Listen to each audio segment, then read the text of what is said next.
മന്ത്രിസഭയുമായി മുഴുവൻ മണ്ഡലങ്ങളിലും ഓടിയെത്തിയ ബസ് പുതിയ റോളിൽ 4:30 കോഴിക്കോട് KSRTC ടെർമിനലിൽ നിന്ന് യാത്രയ്ക്ക് പച്ചക്കൊടി.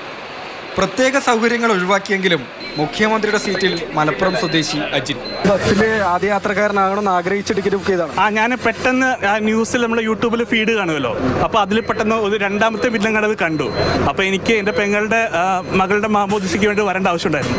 അപ്പോൾ ഞാൻ കോഴിക്കോട് നിന്ന് തന്നെ ആയതുകൊണ്ട് പെട്ടെന്ന് അങ്ങനെ ബുക്ക് ചെയ്തു. അപ്പോൾ കിട്ടിയത്. ഹൈഡ്രോളിക് ലിഫ്റ്റ് നിലനിർത്തിയതിൻ്റെ ആശ്വാസത്തിൽ കുഞ്ഞാൻ.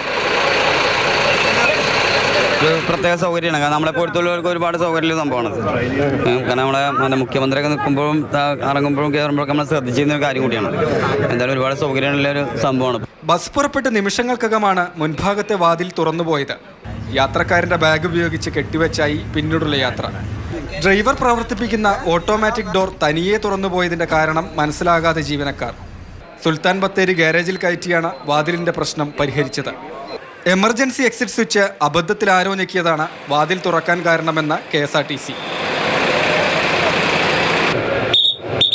ഇനിയുള്ള ദിവസങ്ങളിൽ പുലർച്ചെ 4-ന് കോഴിക്കോട് നിന്ന് പുറപ്പെട്ട് 11:35-ന് ബംഗളൂരുവിലെത്തും.